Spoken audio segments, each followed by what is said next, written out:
Ok, c'est parti. Bon, l'idée de cette vidéo, c'était de présenter le travail de Byron Katie avec toi, Sandrine, parce que tu es facilitatrice du travail depuis 2020. 2020. Ok. Donc, à l'origine de la vidéo, c'est que moi, mon idée, c'est de proposer une forme de rencontre et une forme de retraite qu'on avait déjà organisée l'année dernière autour de la non-dualité et du travail. Et là, l'envie, c'était un petit peu de venir présenter c'est quoi le travail pour ceux qui ne connaissent pas, pour proposer à l'avenir des ateliers et des rencontres avec cette double thématique. Ça te va? Carrément. Du coup, première question, est-ce que tu peux nous présenter le travail en quelques mots? Ouais. Alors, c'est toujours assez délicat de présenter le travail rapidement, mais la version courte, c'est le travail de Byron Katie. C'est une démarche qui permet d'identifier les pensées qui nous causent du stress. Et quand on dit stress dans l'environnement du travail de Byron Katie, c'est toute émotion dite négative, tout ce qu'on n'aime pas trop ressentir. Okay. Donc la colère, la tristesse, la peur, etc.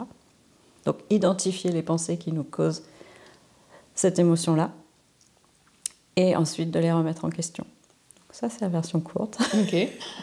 C'est assez simple au final. Ouais. Et voilà, donc c'est une pratique, hein, c'est une démarche qui a ses codes, qui a ses règles, etc. Et c'est une investigation qu'on peut sur soi-même, qu'on peut faire seul ou accompagné, en groupe ou en 2 à 2, en binôme. Enfin, voilà, il y a plein de façons de pratiquer. Ouais. Et moi, il y a une image que j'aime bien aussi mettre, c'est comme si on a l'habitude de regarder, si on prend le film de notre vie, on a l'habitude de le regarder par, on va dire, la caméra 1. Ok. Et on regarde toute notre vie par la caméra 1. Ouais. Et donc, il y a toute une partie du plateau qu'on ne voit pas. Et avec le travail, c'est comme si on réallume toutes les autres caméras, la 2, la 3, la 4, la 5, la 6, ça dépend. Et du coup, on a une vision vachement plus globale de ce qui a pu se passer à un moment T. Okay. Au lieu d'avoir juste ce filtre-là, tout d'un coup, il y a « Ah tiens, il y avait tout ça aussi que je n'avais pas vu ». Donc ça met de la balance, quoi. Et voilà. Et c'est quoi le format, du coup, du travail? Comment, tu parles d'investigation, mais comment ça se présente? Alors, le travail, c'est 4 questions et des retournements. 4 questions quoi? 4 questions et des retournements. Ok. C'est d'abord, on identifie la pensée, premier pas. Deuxième pas, donc on la remet en question. Et pour remettre en question cette pensée, par exemple, si j'ai la pensée elle ne m'écoute pas, dans une situation donnée, on va toujours s'ancrer dans un moment T. C'est-à-dire que c'est, par exemple, lors de tel appel téléphonique, tel jour, on se remémore l'endroit où c'était, etc. Et on s'ancre dans cette situation où on a eu cette pensée que, par exemple, elle ne m'écoute pas. Et là, on va poser les 4 questions du travail, c'est toujours les mêmes. La première question étant, est-ce vrai? Et là, il n'y a que 2 réponses, oui ou non. Oui. Et ça, c'est très difficile de répondre que oui ou que non. Okay. Puis il y a plus difficile qu'il n'y paraît. La deuxième question, c'est est-ce que tu peux absolument savoir que c'est vrai? Là, pareil, c'est oui ou non. La troisième question, c'est comment est-ce que tu réagis? Qu'est-ce qui se passe quand tu crois à cette pensée? Et donc là, on va explorer tout ce qui est de l'ordre des émotions, de nos réactions, de comment on se comporte, de comment on perçoit la personne, comment on se perçoit soi-même. Est-ce qu'il y a des images du passé et futur et de ça qui apparaissent? Pour commencer au niveau des sensations corporelles.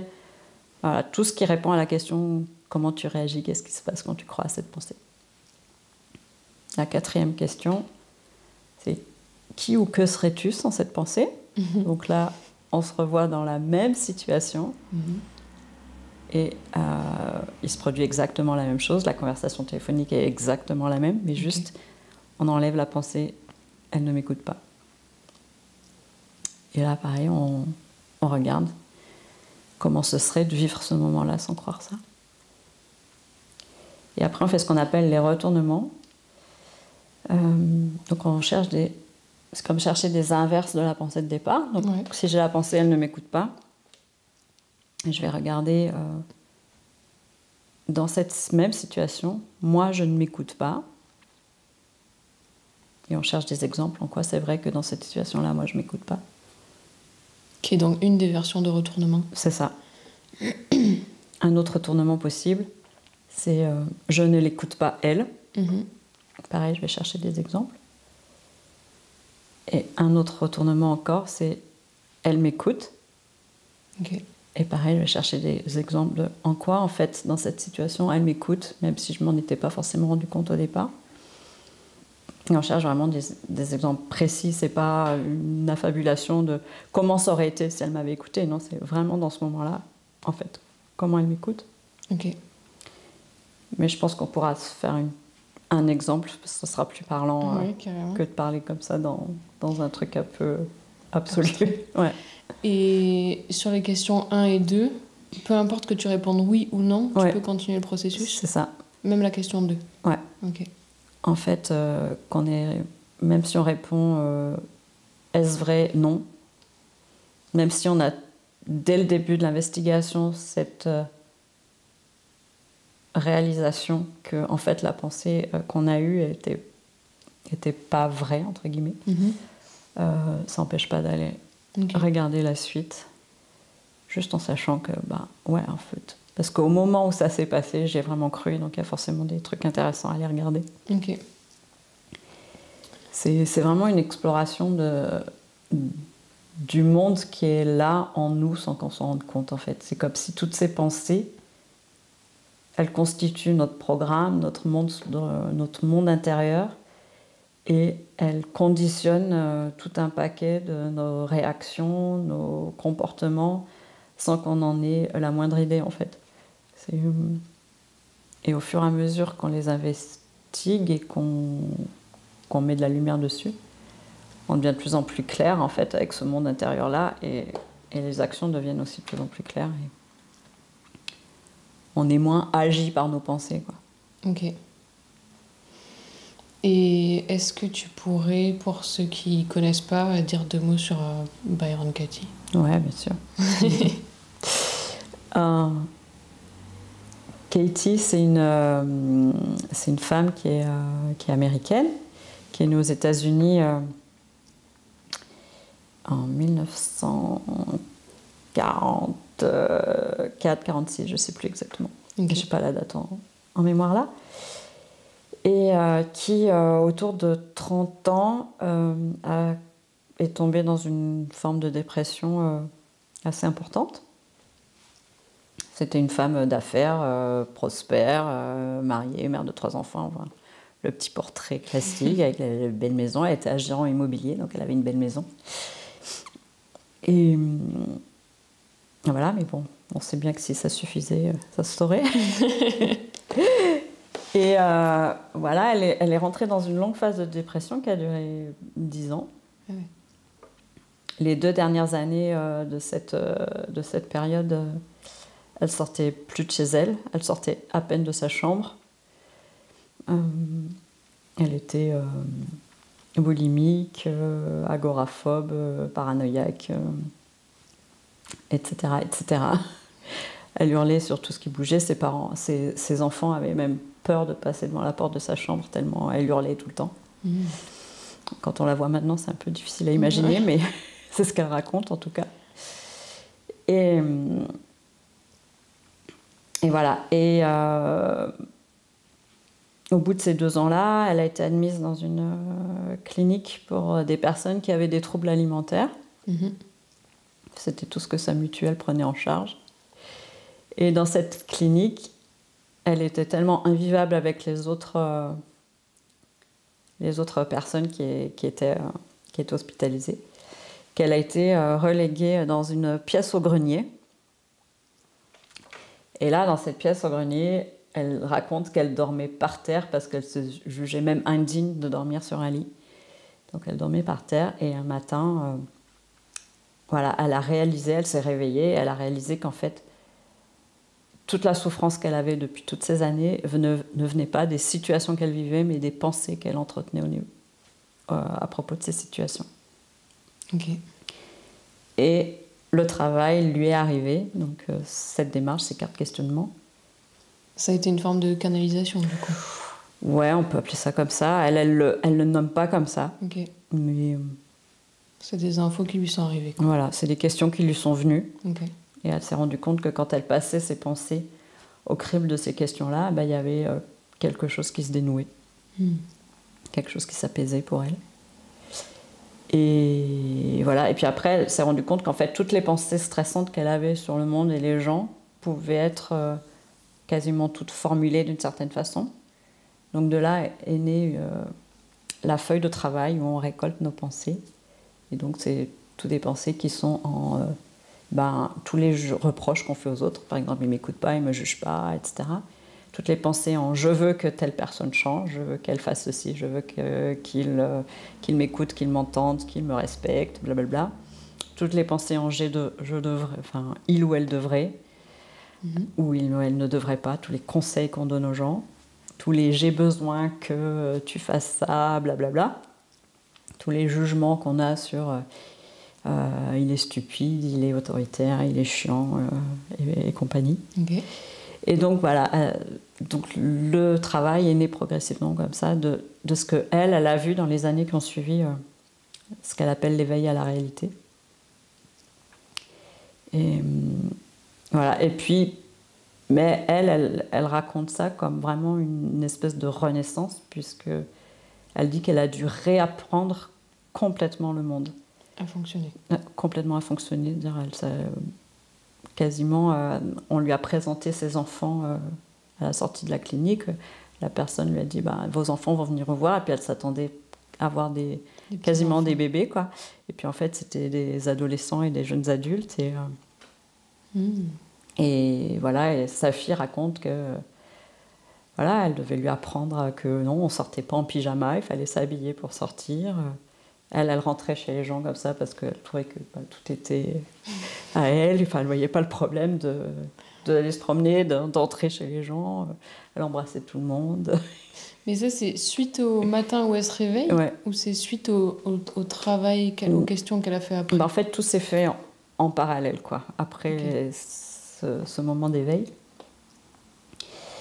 Elle dit aussi qu'elle a fait des longues marches dans le désert où justement elle a examiné toutes ses pensées pendant des heures et des heures en marchant dans le désert, parce qu'elle habitait au sud de la Californie, donc il y avait un désert tout proche de chez elle. Et voilà, et puis petit à petit, les gens ont commencé à savoir qu'il y avait cette femme qui était là et qui posait des questions.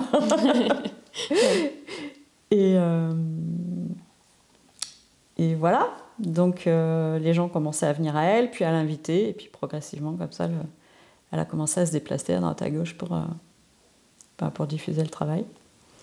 Ok. Et maintenant, elle a dans les 80 et quelques... Ouais, elle doit avoir tout juste 80. Ok. Et toi, qu'est-ce qui t'a amené du coup au travail? Ouais. Attends, avant ça, autre question. Ouais. Pourquoi le travail? Ah, pourquoi le travail? Est-ce qu'elle en a dit quelque chose? Ouais, elle en a dit quelque chose. Alors, c'est sûr que c'est pas hyper sexy, ça donne pas super envie, ce mot, le travail. Elle dit, ça s'appelle le travail, et c'est pas pour rien. Okay. C'est que c'est vraiment quelque chose qu'on doit faire régulièrement, qu'il lui faut se mettre, et c'est une pratique, donc c'est pas en one shot. Ouais. C'est pas une baguette magique, quoi. Voilà, c'est pas une baguette magique, ça demande d'y aller, de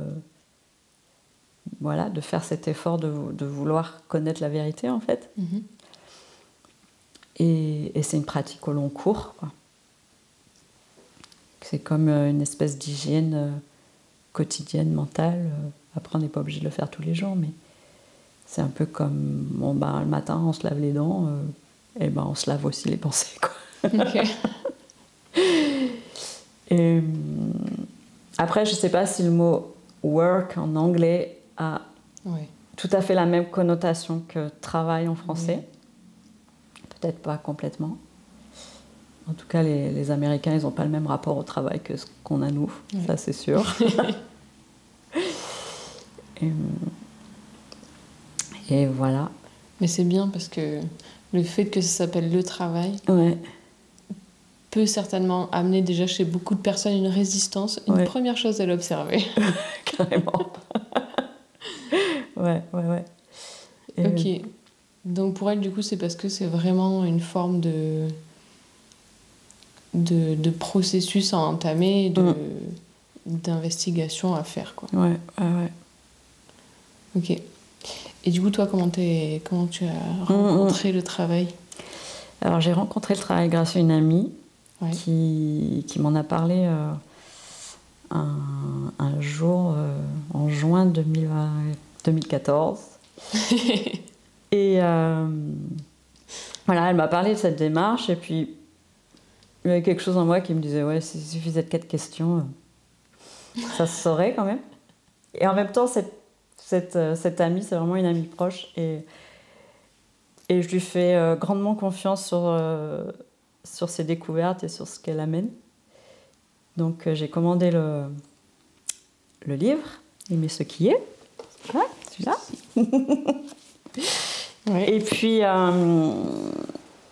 Et puis je me suis retrouvée quelques jours après dans une file d'attente de concert. J'accompagnais ma fille aînée à un concert. Et ma fille voulait être dans la queue du concert à 8h du matin, je crois, pour le concert à 7h le soir. Donc je me suis retrouvée avec une journée à rien faire et le bouquin de Aimer ce qui est de Katie. Donc je me suis dit, bon allez, je commence à lire. Ok, trop drôle. Et puis assez rapidement dans le livre, elle propose d'écrire cette fameuse feuille de travail sur une situation qu'on a vécue. Et ça tombait bien puisque la veille, sur le trajet, je m'étais rendu compte à la station essence à 40 km d'ici que j'avais oublié ma carte bleue. Et donc j'ai appelé le père de mes enfants. Ça faisait 1 an qu'on était séparés, mais on avait encore un compte commun. Et donc j'ai appelé le père de mes enfants en disant « Est-ce qu'on ne pourrait pas se retrouver à mi-chemin pour que tu m'amènes la carte bleue ?» Il m'a dit non. Ok. Et du coup, j'étais hyper en colère contre lui. Et donc j'ai écrit ma première feuille de travail sur cette situation-là où il avait refusé de m'aider. Je crois que le premier énoncé, c'était « Je suis en colère à cause de lui parce qu'il refuse de m'aider. » Et donc j'ai écrit toute ma feuille et j'ai commencé à poser 4 questions. Et j'en ai encore... Ouais, c'est... Waouh.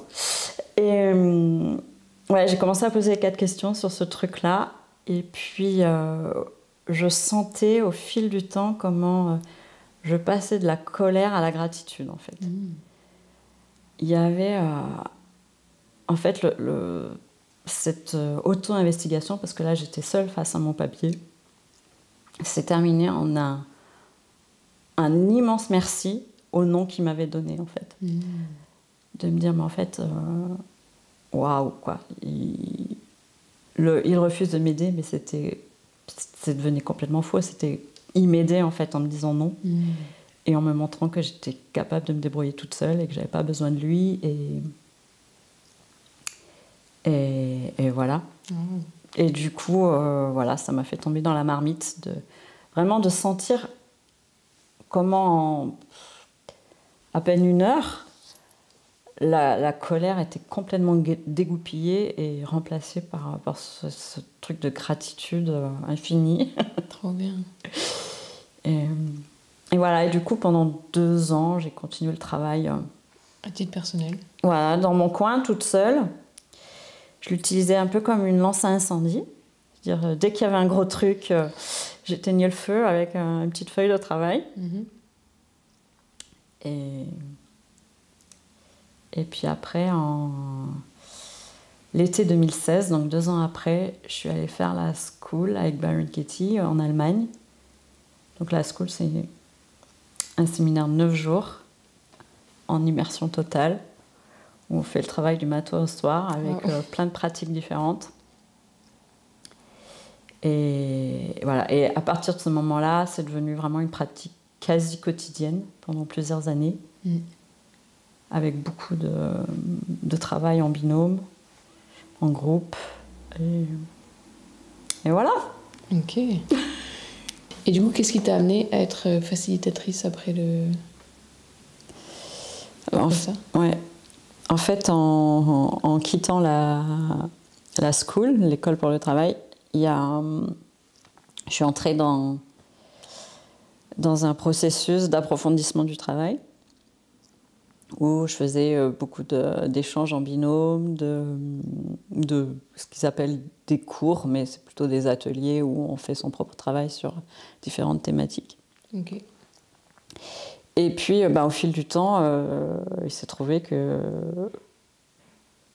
ces démarches-là menaient à la certification. Donc, à un moment donné, je dis, bon, en fait, je suis en train de faire tout ce qui est nécessaire pour la certification, si je la passais, quoi. Okay. Et puis, bon, j'avais déjà animé des stages avant, donc il y avait quand même cette envie de le partager, de le vivre avec d'autres. Donc ça a aussi amené davantage d'élan à faire l'assertif. Et voilà. Oui, il y avait déjà une facilité pour toi à animer des ateliers ou des groupes. Ouais, j'avais déjà... en fait, j'ai commencé à animer des groupes en 2011, je crois, autour de la parentalité. Et donc voilà, ouais, ça c'était pas nouveau pour moi, ce côté-là. Donc du coup, c'était aussi un peu dans la continuité de continuer à partager ce que j'aime, quoi. Ok. Et là, dans le format dont on avait parlé, qui serait plutôt faire des partages sur la réalisation de notre véritable nature le matin et faire des ateliers avec le travail de Byron Katie l'après-midi, c'est quoi qui, toi, te plaît là-dedans ou t'appelle là-dedans?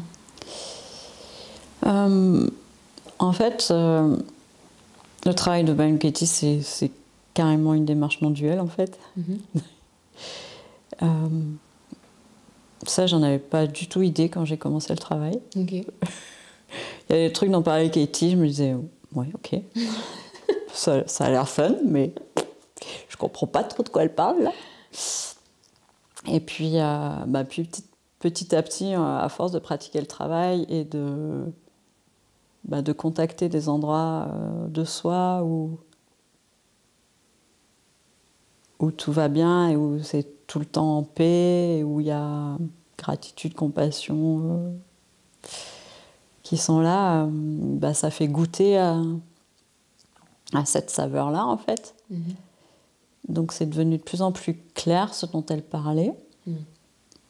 Et puis après, il y a eu d'autres voix qui ont été sur le chemin à niveau non-dualité. Donc, et puis, je voyais à quel point c'est en cohérence, de toute façon. Oui, ça se rejoint. De toute façon, Katie, elle parle de la réalisation du soi. Et je sais plus la question. Qu'est-ce qui, toi, t'attirait ou t'appelle dans ce format? Oui. Déjà, c'était l'envie de faire avec toi aussi. Ouais. Je crois peut-être même en premier. Oui, c'est vrai qu'à la base, on partait sur... Et si on faisait quelque chose ensemble? Ouais, c'est ça. Et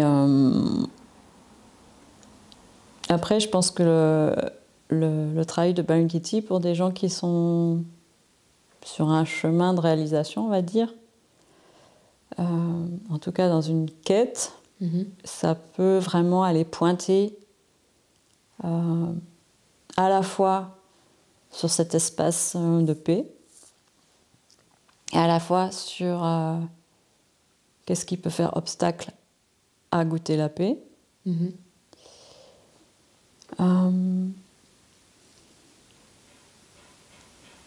Et puis d'aller prendre conscience de tout ce flot de pensée qui est là, tout le temps, en fait. Enfin, tout le temps. Beaucoup. Et à quel point ça devient prédominant par rapport aux autres points de contact avec le monde, en fait. C'est comme si on perçoit le monde quasiment plus qu'à travers nos pensées et que tous les autres sens, si on prend que la pensée est un sens, mais en tout cas que tous les sens sont relégués complètement à l'arrière-plan, quoi. Ok. C'est vrai que dans ce format d'aller investiguer, par exemple, des pensées liées à ce qui bloque l'éveil ou la réalisation, ben, c'est que ça permet aussi d'avoir comme une approche très concrète et de repartir aussi avec quelque chose à la fin du week-end. Ouais. Parce que souvent dans les rencontres, on voit que les gens, ils sont bien pendant le week-end. Et aussi parce que tu es en groupe et parce qu'il y a cette énergie, il y a cette dimension-là. Et ensuite, quand ils rentrent chez eux, ben, ils se retrouvent assaillis par leurs pensées. Et moi, c'est ça que je trouve intéressant aussi avec le travail, c'est que ça te permet d'avoir un petit outil concret que tu as mis en application avec quelqu'un qui sait l'utiliser et pour pouvoir avoir quelque chose sur quoi te reposer derrière, quoi. Ouais. Et puis moi, j'aime bien l'idée des doubles combinaisons, d'amener des moments de partage et de témoignage avec une autre approche. Ça pourrait être du yoga, des chants dévotionnels ou autre chose. Et je trouve que le travail, c'est quelque chose de très concret et qui peut aller directement au cœur du sujet, même s'il y a quand même un aspect mental, dans le sens où je pense que les gens qui sont très mentaux peuvent être attirés par ce genre d'approche parce qu'ils se disent il y a quelque chose à faire, tu vois, ou il y a quelque chose qui a une forme de densité sur laquelle je peux me raccrocher, je peux partir de là. Et pour ensuite, bien sûr, le but c'est de laisser passer le mental, on est d'accord, mais je pense qu'il y a cet attrait-là aussi dans l'approche, et surtout le lien avec la non-dualité, c'est quand même que le monde est une pensée, quoi. Donc, moi est une pensée et le monde est une pensée. Du coup, j'ai l'impression qu'il n'y a pas mieux comme investigation pratique que cette approche-là. Que la pensée. Et je pense que ça pourrait faire un bon binôme, un bon duo d'approche. Ouais. Je rebondis par rapport à ce que tu as dit sur l'aspect mental. C'est que, effectivement, c'est mental puisqu'on va puiser dans le champ des pensées. Et à la fois, c'est pas du tout mental. Parce qu'on va aller explorer tout ce qui est émotionnel, sensation. Et voilà. En fait, il y a vraiment les deux facettes. Et il y a un truc que j'aime bien aussi, que dit Katie, parce que dans le monde du développement personnel ou de la non-dualité, il y a aussi tout ce côté où le mental, c'est un peu l'ennemi à abattre. Et ce que dit Katie, c'est que le mental, en fait, c'est comme un petit enfant qui a besoin d'être accueilli pleinement et tel qu'il est. Et que c'est plutôt une réconciliation avec le mental plutôt que d'aller lui tirer dessus et lui dire reste dehors, on ne veut pas de toi. Et voilà, elle parle des pensées comme des petits-enfants qui viennent te tirer par la manche et qui te disent tu t'occupes de moi. Occupe-toi de moi. Ouais, je vois. Et en fait, plus on les chasse et plus elles tirent sur la manche en disant tu t'occupes de moi.